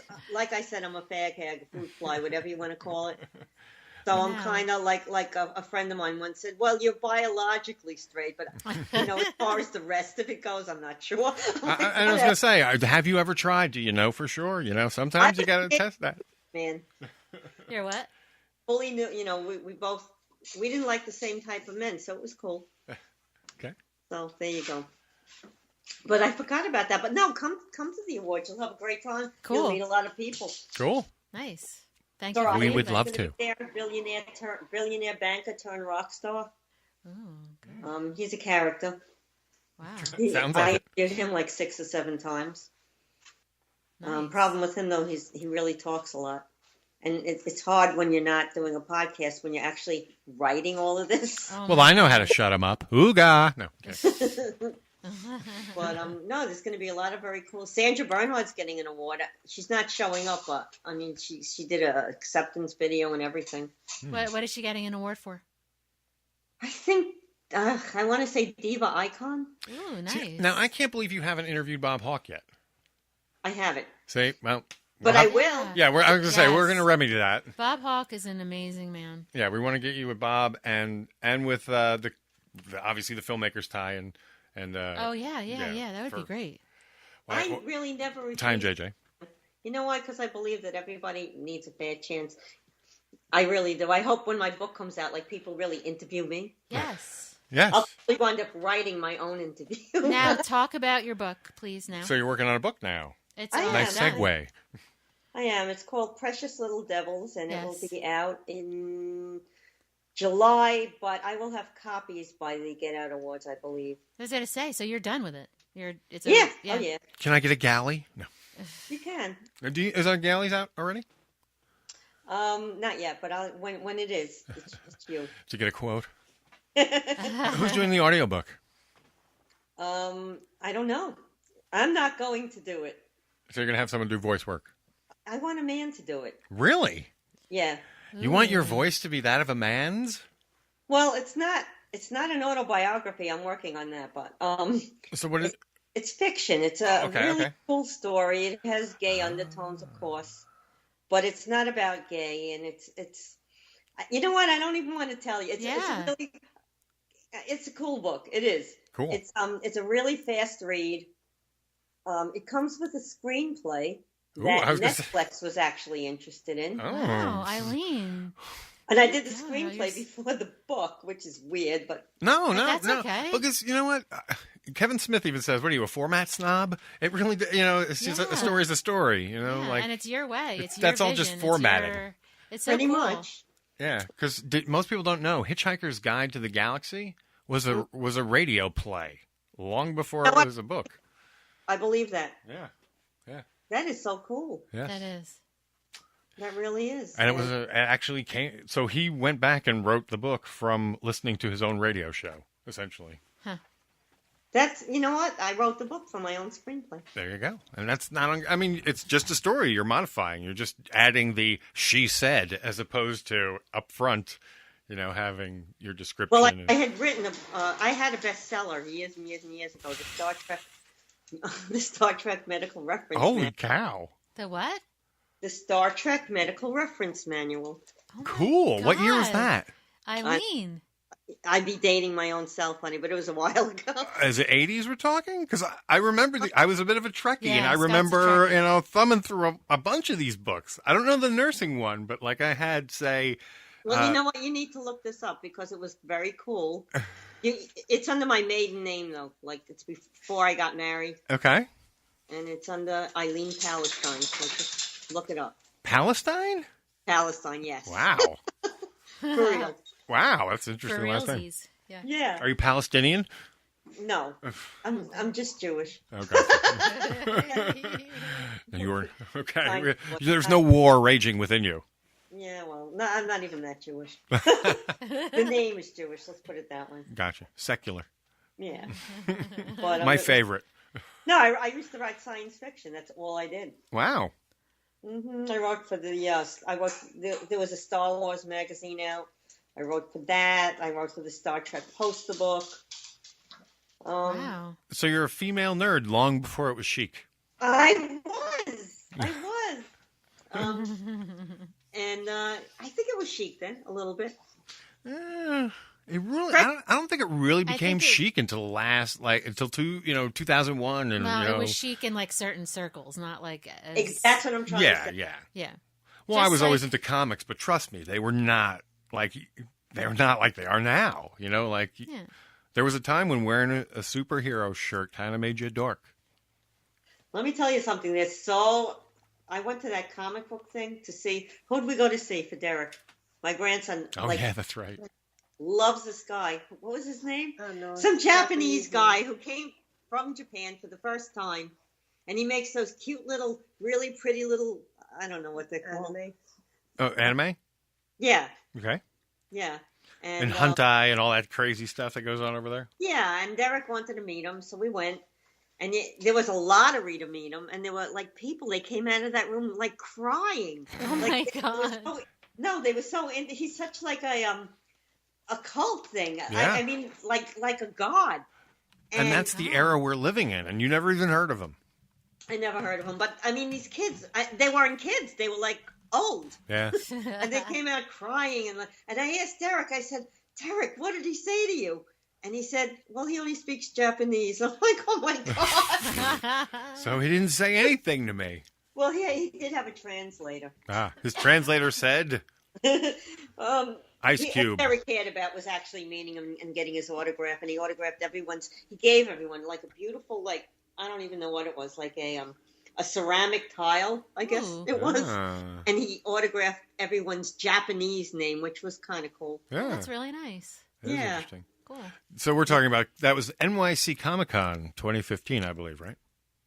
Yeah. Was it Celeste? Yes, it was. Tell me, didn't you feel a bit overstimulated while you were there? You know what? It was busy and it was crowded, and I didn't really want to lose Derek. So I was kind of like, and I lost Celeste a couple of times. Yeah. I was there for one of those times, I think. That was on purpose. She lost me, I should say. But I guess she didn't feel bad because I had Derek, so she didn't feel as though she was ditching me, which she always does, by the way. Oh. Yeah. Like, even if I'm standing there, she ditches me. She just leaves you. I don't know what you're talking about. I know. Here's what I know. I know whenever we go to an event and we see Celeste and we see you guys, it's like, okay, things are okay now. Yeah, it's nice to see. It's always nice It's to like see a comforting feeling. Yeah, you guys are awesome. It was The fun Jokers. meeting you in Asbury Park. Like, that was fun. Yeah, that was fun. It was I want unexpected, to go too. into that store, though, again. I want to go into that fetish store. you need to come with me. We need to go together. Me and Eileen are going to Not go. somewhere else. That's fine. I'll go down to that other store that I was in. You can say I was vape, just curious. I was but just you checking can't it say out. I smoke. wasn't buying anything. And if you are, I wasn't buying Oh, anything. well, right? Oh, well. yeah. All I know is that if I did buy something, it broke, and I have to bring it back, and I'm very upset. Yeah, we were there seeing Sender, Chris's short. Yes. But we didn't stay for the awards. It was just like a long... We were. Yeah, like, it was a long day. He was a good interview. I interviewed him. Oh, did you? Yes, that's right. That's right, you did. The Ladondo. The Ladonna. Yeah. Ghost Pussy, as he's also known. Yeah, he doesn't like He that was a too good much. interview. He was very good, actually. Yeah. Who else did I interview that they'd know? Think, Celeste. Come on. Have you Well, interviewed... all the Jokers, of course. Have you interviewed... Any of the comic No, book you're band. not letting me say it, though. Oh, okay. Tim Duffy. What? No. He's hysterical. He's really funny. He's really funny. I I think like he would him. be fun. Who did I interview that you made me interview? That was funny. He was really nice. A comedian. Come on, Celeste. Have you been to any of the mid-evening shows? No. You have to do that. I don't know what that is. I told you guys, I barely knew what a podcast was. Well, now look at you. You're thrust This into the is so world of fun, it. though. There you go. I See, love you the need a meetings. podcast now. Yeah. Then another way Oh my you can God, have interviews yes. on your You have podcast. so many things you could talk about. Yes. You could do the stepping out. Yeah, but don't they First- have... Wait a minute. Someone Step has out. one. Get out, It's an sorry. Impractical Jokers one. There's too many damn magazines in New York. Celeste, what's the name... What is the name of the podcast? What Podfest? No, The Asbury Park. No. The podcast. There was an Impractical Jokers podcast that you were in. Wasn't That there? I was in? I thought you did it, too. I thought you were a part of it. No. What are you talking about? Was it What Say You, perhaps? No, it was like the... You You know, were like in the audience. She's right. For what? For the Jokers. No. I thought there was a podcast devoted to the Jokers that girls from this area were... Working on? Yeah. I don't think that. No, you're loosely thinking of the girls over in England. No, but there was one here, too, I thought. Is there? No. Yeah. That's what I thought initially when the Impractical Ladies rolled out. I just assumed from the title that Celeste would be involved. Because I just assumed. It just made sense. That? Because it was like, I didn't know they were from England. I just saw it. I was like, that Celeste has got to be involved in that somehow. Now I have to look up the name. You guys don't even know what I'm talking about. And I think that's what you're getting confused about. Maybe. I don't know. And that's because remember, I sent you a private message like, "Are you part of the Impractical Ladies?" And you're like, "They're gonna have me on, but." Yeah. Celeste just listens to them Yeah. and talks about them to me, and I look at her like she has 5 heads. Oh my god. Do you think that Sal should shave off his beard? Well, I think you should trim it. Oh my god, what is he starting to look like? What is he starting to look like? I don't know. I mean, he's adorable. That's a good point. He's have an Amish kind of look going on. It does kind of Amishy, but he's so adorable, and his smile is great. He's still the same Sal, but he's just too much. I think it's. I be an impractical joker Oh my god. with the joke of the hand. Oh, can I tell you guys that someone at my work got so upset Call me by Ishmael. that punishment of the remember Mers punishment? Yeah, this the I found doctor? weird. I found it weird that She someone got would get this so upset. Offended. Which one? The prostate exam? Yeah. Yes. Like, why is that so fucking offensive to a woman? She got so offended. She said, "That's What? private. They They were should not." offended? They, They were worried about his health. They checked his health. Yeah. I Plus, know. I mean, and that's what I said. I don't know. I just thought it was very. And she hey, called, with enough lube, you might enjoy it. No, we stopped. She called her sister. She called her sister and said, "You cannot let, her nephew's name. Watch it." And I'm thinking, really? I don't know. I thought it was a little much. Some people pay a lot of money for that. Scott, You know That's what I'm saying. Whatever they do, I mean, Scott's gross.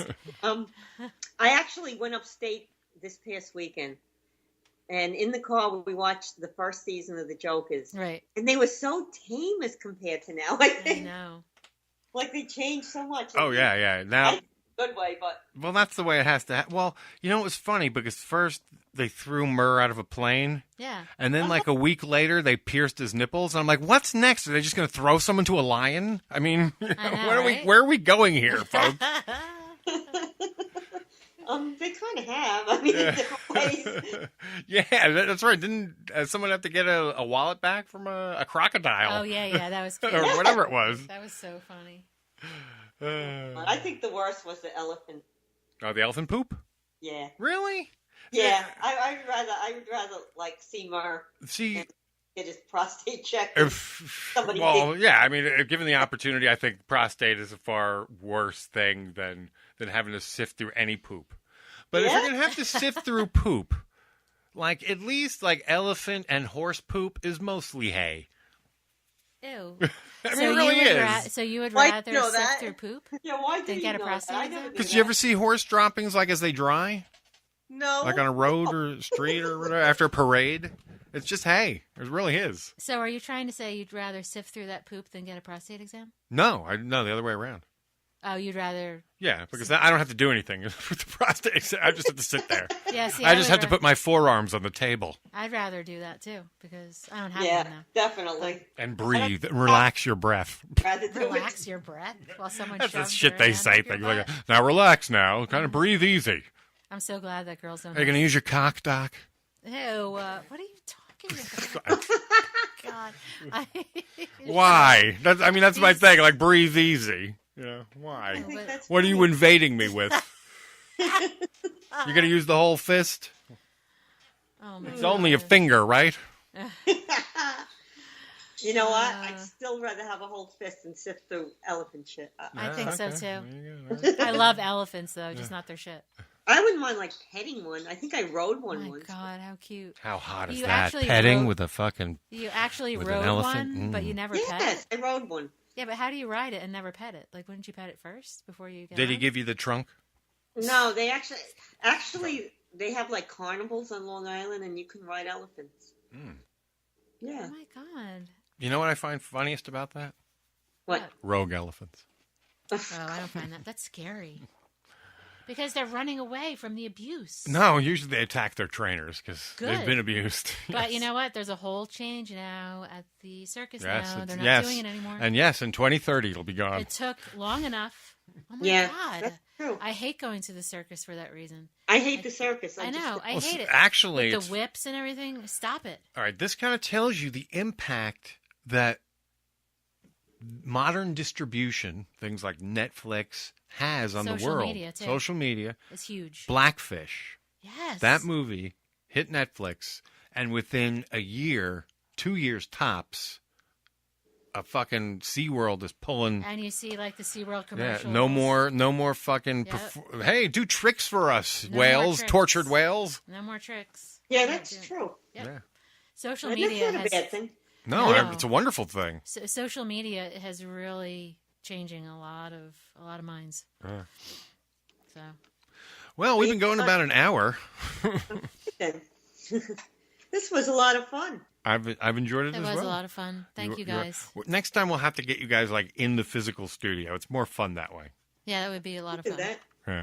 Now I want to ask Eileen one more thing. Where can people go to learn more about your book And everything. and everything, Like where you write and all that good stuff. all your stuff? Well, if they want to see my people I've interviewed and interviews, they can go to getoutmag.com, GETMAGOUT.com. Mm-hmm. For the book, I'm not sure yet, but I'll keep posting on my Facebook, and anyone that wants to be my friend can. And Louder Than War is louderthanwar.com, and Huffington Post is easy. I do the regular entertainment section and queer voices, so you just have to you can Google me, actually, I think, right? Very cool. Yes. Yeah, I think you can. You can Google me with Get Out, with Louder. I'm all over there.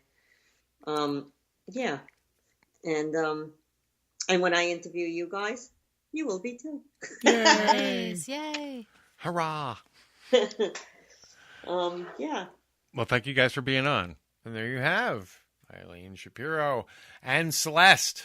Nice little note to button the story, as they say, is that she recently posted on Facebook that she's talked with Adam Ant's publicist, and there is a chance. Yeah, it looks like her interview is coming. It's around the corner. Yeah, so not congratulations. Not sure when, but it's one step forward. Very, very close. So she's going to get that interview. Fingers crossed for you, my dear. That's awesome. Awesome.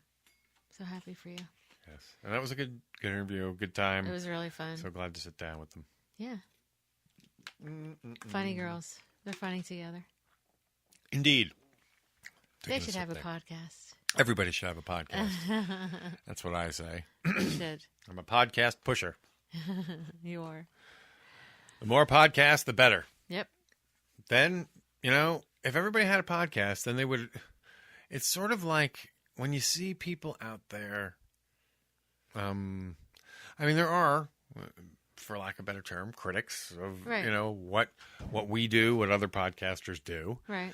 And until you have a show, right, it is really easy to say, you should do this or you should do that or you should say things this way or that way. Right. But you know what? It's all like that's telling all. Us how to do it. Yeah, it's utter horseshit until someone Yeah. has a show. That's why everybody Right. should have a show, because once you have a show, you realize it ain't that fucking simple. No, it's not. There's a lot to it. There's a Right. lot going on. There's a lot of There's ins, a lot of people- outs, a lot of ups, a lot of downs. Anybody can produce a show. Not anybody can produce a good show. And there's people that do this full time, so Yeah. it takes And a there lot are of work. yeah. Some Takes people a lot will of do work. this even 5 days a week. They do. They do, and they do a great job too. Yes, and they've been doing it for a long time. They have. They have. Why are we talking about Keith and the girl? Keith and the girl. You always come up in my mind. Yeah, I think about it's weird because they do. They pop into my head sometimes all of a sudden. They have a good show. They have a good show. it was weird. We came to them late. Yeah, But I know. They're awesome. Like really late. Yeah. But they're awesome. Hey, I'm glad. I know. What did Kevin Smith say? What? Late mass comers get saved too, or whatever the heck it was Yes. that he got from church. But essentially, what he was saying was, it's good. He wants to know that people come to the show late. It means that there's still people to be gotten. There's still. Speaking of Kevin, we saw him last week. Yeah, we didn't get to talk about it much, but it was Sunday night. It was Sunday. night. He was in town. He played at what's the name of the club? Saturday he was in Atlantic City. Yes, and we Sunday he were was up at the there. Stress Factory in New Jersey. Was it the Stress as well. Factory? In New Brunswick. Mm-hmm. And we went early, and we got to interview Vinnie Brandt, the owner. Yes. Comedian / entrepreneur. And that is one of those. Oh, excuse me a little bit. And we interviewed him for the film. Wow, he's He's a he ended up being Energizer Bunny. He ended up being a really Yes. great interview because Awesome. it's just he was one of those guys that because he's not only a comedian but he owns a comedy club and he does his own podcast, so he has this very unique perspective. Yeah, and his podcast is about like the background of all the what happens behind the scenes. He tells stories. It's a storytelling that's podcast. cool. So yeah, it's not necessarily. And he did have his previous podcast was a more interview the comedians Right. podcast, which he may start back up. He's been getting a lot of requests too, Yeah. but right now he's doing the story thing. But he just gave such a great perspective, did. and sometimes you don't know where that gold is going to come from. Right. You always sort of anticipate that, this person's really going to bring it. And sometimes they do and sometimes they don't. But I love when you get like, wow, I didn't know what to expect. Right. But man, I got gold. Well, we had been exchanging emails for a long time, and he's very, very, but like we've talked a few times, he's very, very energetic. Yeah. Like very, very intense, Yeah. So it's cool because he's got so much passion for it. Yeah. So And if we can, there's another story. Like we have a little connection, as it turns out. Kind of, sort of. okay.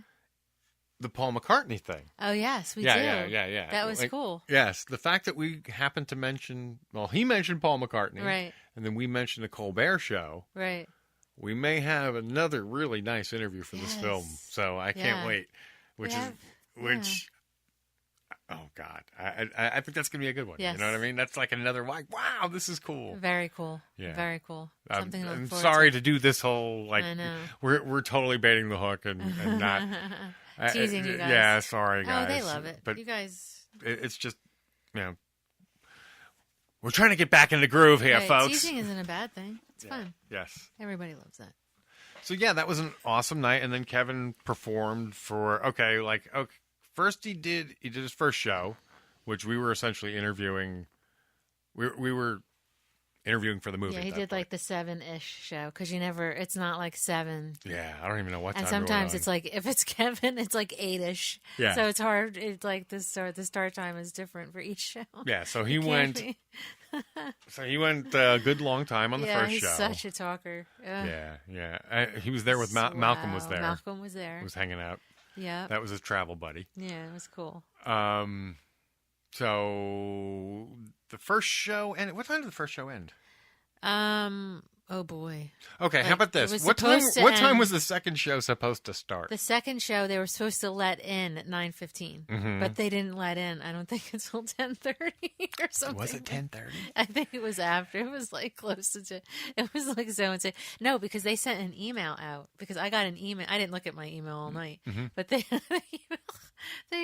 sent everybody an email that bought a ticket saying the start time has changed. The later show, so come at this time because that's when you can get in because it's not 9:15 anymore because the guy's still talking. No, they didn't say that. But now, our hope of hopes was that either in between sets or possibly, I mean, you never know. This is the truth. You never know. You just got to bring the stuff with you. You just got to come and be prepared. Now, we had the interview booked, and the hopes was that possibly between sets we could grab Kevin for whatever and roll some footage.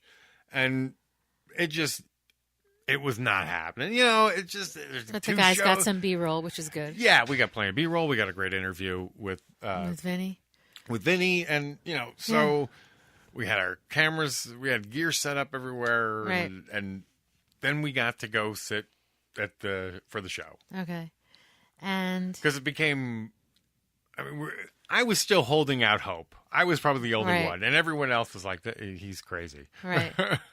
Yeah, I pretty much kind of. But there was a point at which I knew we were done. But that was like way, way later than we did. Because me and Damien were pretty much sure. I was holding on to because the hope. guy has been talking for so long. He doesn't want to sit for an interview, and he. I know.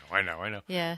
But I know. But then there are other factors that you have to. There is the fact that he's on 3 hours difference. Right. There's some other factors that may play in. But the point at which he was going to hang out with Ernie after. Okay, so it's way, way cooler than hanging out with us. You know what I mean? The nail in the coffin. The nail in the coffin, though, was when he said, "We're probably going to go to about 1."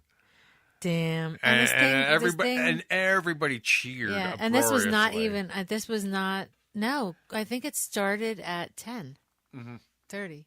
Whatever it was, he went for a good a good amount of time. Over 3 hours. Yeah, he ended. It was, what did we say? 1:45. Yeah, it was a 1:45. It wasn't 1 o'clock either. So it was never the time. It's never the time. It was 1:45 when he was done. So it was so good. He did a great job. Now I want to say that there was a moment. He gets into his inspirational. Well, someone asked him what he felt most proudest of, or what he thought, what he wanted to be remembered for. Right. And he said essentially what he thinks he'll be remembered for is Clerks. Right. But when he started to churn the question around, and what he would wish to be remembered for, and and I'm going to summarize very quickly, is essentially like what we're kind of doing. He wants to be remembered for the people he's inspired. He's inspired for changing a mind. Yeah, for he would like to be remembered for all the other things for all the other creators he's spurred, for all those, you changed my life kind of stories. All the times that I've seen him, he always, talks about just, go out and do it. We're only here for a short amount of time. But he kind of does it differently each time. But this time it was... it felt like he peeled back a new layer. It was a different layer. He cracked into a new thing, and he did. Because he was like all of a sudden he kind of got into it was almost like a philosophical deconstruction of how people see him, and he was like, there's this light that people are attracted to, but what you'll come to find is it's not me per se, but the way with which I approach and it's what this I exude. thing, it's and what the I fact exude. that, and he sort of says, and the fact that I am so willing to pass it on, right? It draws you in, and that sort of, right. you think it's me, but it's not really me, right? And he says, "I want today to be the day, a year from now. I want you to start. What's so funny about this is this reminds me of anyone who out there is a big Tenacious D fan. There's a song where they're like, we encourage you to go out and do, we want you to go out there and be artists for a year. And then KG and I will come back and we will urge you to continue. Or we will tell you to stop. And you must Kevin stop. Smith would love that. Well, that's sort of, but I bet you I wouldn't be surprised because he's a Tenacious D fan. I know. How can you not be? So, and almost Tenacious D-like challenge of, 1 year from now, we'll be back and we'll have wanted you to, start a podcast, do some creative endeavor, knit, write a book. Do whatever something for you. Make a movie or whatever. Right. Yeah. Because, you've come to this point and you've been doing for everyone else. Yeah, You've been working, you've raised... you're still raising your kids. Take some time for you. Make it a you year. It's been a while since, it's been probably a year or so since we've seen Kevin. And he almost always comes into the inspirational part of the show. Right. Or, and it's never exactly the same. Yeah, but this one, God, if ever there was a camera rolling or a recorder rolling, and it was highly discouraged, so we didn't have any of that going. Right. So oh my God, it was almost transformative. I've never seen him like that before. So he was very, he was very in the moment and very charged. And then he looks over to Scott and he said, and in the I am paraphrasing because I really do not remember exactly how he said it, but he said, and in the audience tonight is Scott Holden, who currently is making a movie about podcasting. And then, he talked about ThatMan on Fatman, and he said he's doing it. And it was like an out-of-body experience. Yeah, and it was very, very... If there was ever a moment... It was so sweet, and it was like, wow, okay... That kind of. I felt like it was his way of saying, "Sorry, dude, I can't film tonight." But he said it. I know, he said and I was do it. like, "It's all He's right, like, man. I'm going to be in it." He's like, "Dude, I can't do tonight though. Too late." I know, and I felt bad. No, and but I it was already cool. accepted that, in my head. I was like, we're fucked." But you were you were in his mind, and he was thinking about it, and it was cool. It was, we all knew that at that point. And it wasn't like it was done, 2 a.m. Yeah, it was done very, very sweet, and it was it's like, okay, now God, that felt good. It was a very nice. It felt good, and it felt very. I don't know. It's nice to just have. It wasn't support. something he needed to do. No, so it was very it's nice to have the support, and we appreciate it. It's very thoughtful. Thank you, sir. Yes, thank you, sir. Let's see. And speaking of Kevin, his Flash episode's coming up Tuesday. Yes, Tuesday's a Get Flash caught episode. up, guys, because I'm pretty much caught up. I have a few that I missed though. So yeah, I kind of jumped her. I'm kind of confused about a couple things. I had to jump her, and but I wasn't happy when I saw a couple things. But no spoilers today. No spoilers. But so Civil War we could talk about and how great it was. Yes, we saw Civil War. Yes. It was another thing that lifted the spirits. It really did. Now there's a lot of talk as to, I heard Kevin, we just watched Kevin's, Kevin and yes, Mr. Bernardin's. You know what? I want to say something. Yeah. Mark Bernardin, man, I love the fact that he just sort of stumbled into a hit, essentially. And he took it by And he totally deserves it because if you go back to every one of those commentary tracks, they're brilliant. And I could see no other co-host to that show. And he grabbed hold of it. Yeah. He really did. I love that he's a part He jumped of that. in with both feet. Yeah. Did a great job. And it seems to, now he's like a Hollywood And reporter. he's The funny. Hollywood Reporter. Yeah, and he's again. getting more funny. He's getting more. Yeah, this whole. Yeah. Everything. Yeah. And he was doing like the beatbox. Oh, shoot. What were we talking? Oh, so we just watched their review. Yeah, and that's a great thing to watch. Watch it. Okay, now here is just my personal thing. I don't know, Okay. for whatever reason, I like both movies. But yeah, apparently. Both movies meaning what? Hang on. Apparently, for a lot of diehards, such as myself, I kind of hold Winter Soldier as my favorite of all of the Marvel movies. Right. So a lot of people have ranked this as above that. And to which I was very excited about. I'm like, if it's better than Winter Soldier, fucking A. Right, then it's got to be like amazing. Yeah, and then it's directed by the same two guys, so Right. the brothers, so Right. Even better. So I mean, it makes perfect sense. Right. Now, I don't know if it was the fact that someone had said it was the best, Mark Bernard said it, but it's not. Yeah, then you get super pumped for it. Yeah. So okay. Where would I put it? It's certainly. I still like Winter Soldier the best. And the only reason I will say why is there were just a couple of moments where I felt like, I know this is going to seem like I'm getting too much because I'm the person, but like a little bit was getting, like I was having trouble digesting everything. Oh my God, yeah. Like they were, it's like, oh my God. It was like overload. Like, yeah. Yeah. So it was what I would consider to be a pacing issue. Okay. As a storyteller. And in that it was sort of paced a little too quick at points. Okay. But and like Kevin said, I mean, Yeah. that sounds like such a harsh criticism in the even- face of Right. what are two great fucking movies. Yeah, but it doesn't even make it a bad movie. You saying that? Yeah, exactly. Just I'm just saying there were points during so if I'm going to put the two together, I'm going to say that I still like Winter Soldier a little more because it breathed a little more. There was a little more breathe. Right. But in terms of. And also because I think a lot of it was that I was so fucking surprised by Winter Soldier being that good. Right.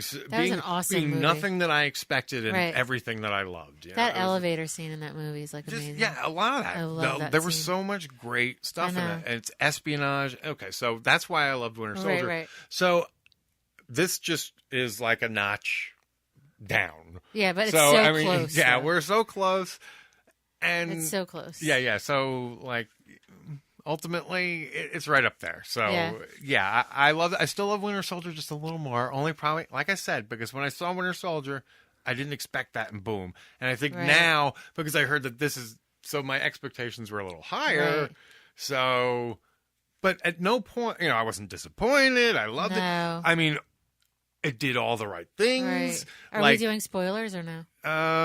We haven't said anything Is so it too far. early? Yeah. Well, we're not, and we're not really the people to spoil shit. So Yeah, I don't want to spoil anything. yeah. So we're just saying, There's so much fun. it's a stuff good in it. experience. It's so, and Yeah. you know what? Kevin said it too. He said it's so much fun. Yeah, it really It's like is. you just smile. Like Yeah. I was like, The oh my God, that Spider-Man was stuff is so great. Like everyone's been much saying, fun. Oh my God, Spider-Man. He's a great Spider-Man. So great. Yeah. I love Robert Downey Jr. Yeah, very well written. Everything Great pays job. off very nicely. Mm-hmm. It really does. They did a really good job. Yeah. So Bravo.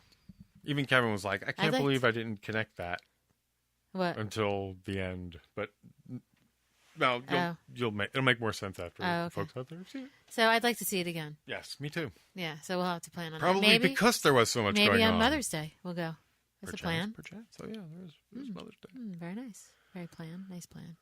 All right, we're late in the show now. Yeah. Is there anything else we need to? Gonna do a Tessie groupie? Oh shit! Duh. All right, Yeah. of course Sorry. Yeah. Yeah, we're we right did forget here. something. Dolly. Tessie groupie wait a pick minute. of the week. ThatMan on Fatman presents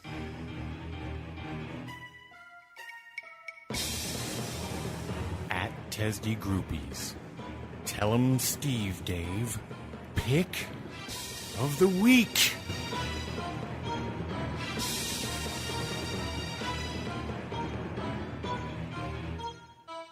Hi, and welcome to the TSD Pick of the Week. Internet has become a very big part of our lives. We are able to keep amazing bonds from the past, but new ones are created that otherwise would have never been possible. And being on this side of the ocean, that's how I have met some fantastic people. But that can also be hard sometimes, like this week. It has been sad times in the SModco family. Losing Mark has really been hard on all of the people who knew him, even if it was only through Twitter. But you could feel his warmth and care, even through a screen. And he always made you feel special. So let's remember him. As this week's pick is TSD 246, Murder Less Foul in Tell 'em Steve Dave Town. The guys have gone to a murder mystery dinner, so Will wants to try to do one and brings many guests for the occasion, as the setting is a TSD town hall meeting, where suddenly the lights go off and Ming is now dead. Who can be the murderer? Hard to pick one, as all attendees start blaming each other using TSD callbacks. But luckily, the only cop is there, and deputizes Mark and Sandy Jeff to interrogate all of them. Good cop and bad cop style. Well, full of laughs. The mystery goes TSD style, and it's a sure candidate for many releasings in the future. And when you re-listen to it, just think this. Ming is there all the time and can't say a thing. Coincidence? I don't think so. So, I hope you re-listen to it, I hope you enjoy it, and you hold away.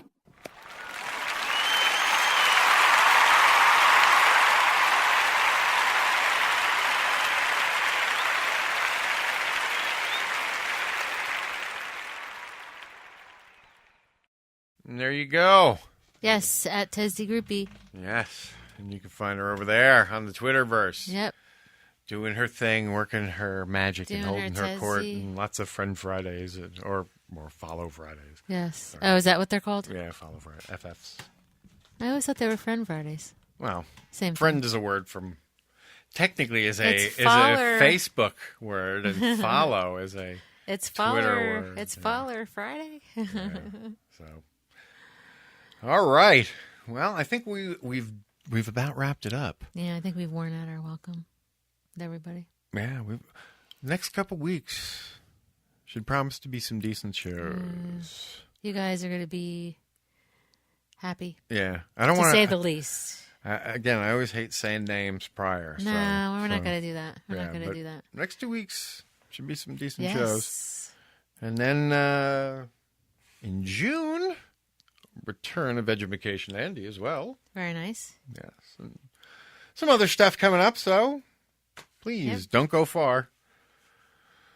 We're cooking it up for you as much as we can each week, just so we can say we thank you for listening. Yep.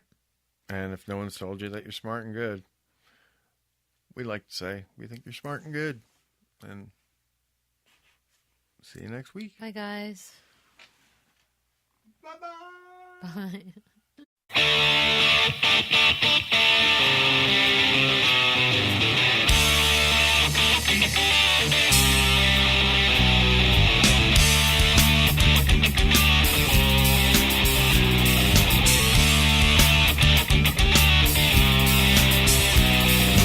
Lying on the barren floor and staring out in space, looking for an angel smile and praying for some faith. Thoughts are drifting through my mind and filling it with fear. Is there something else out there, and just why are we here?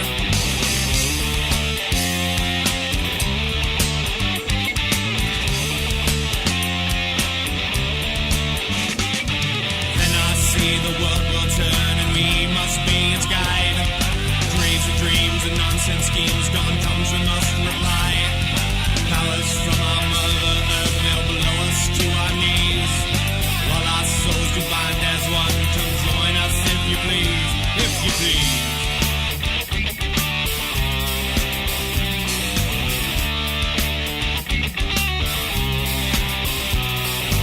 Reading moments one by one and smirking like a thief.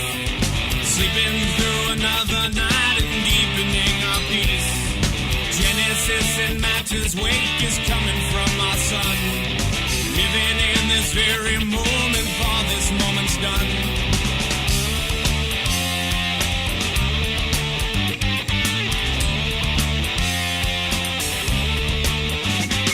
But now I see the dawn will come and we are all its guide. Crazy dreams and nonsense schemes, the Godhead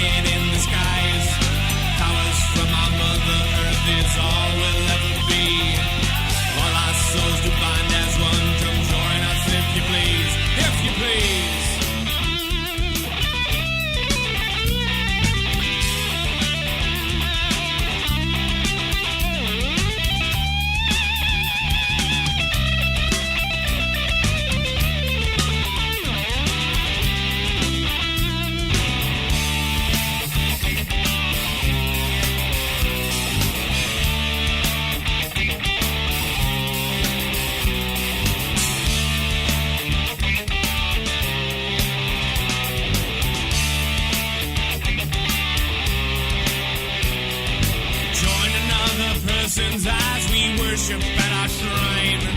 Bursting flowers into bloom, there's no such thing as time. Powers from our Mother Earth will blow us to our knees. Twisting, turning, minds are burning, join us if you please.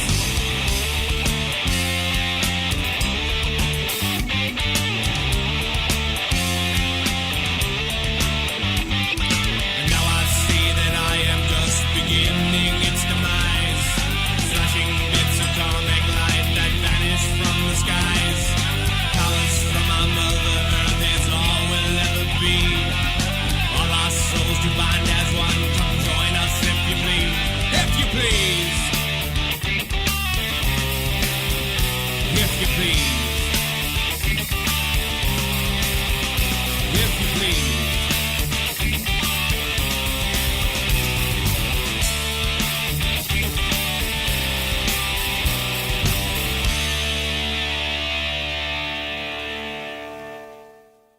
Bonjour. You're the legendary manhunter from Quebec. Yes, I am that man. There he is. It's that man standing over Blood Alley Square, protecting us all.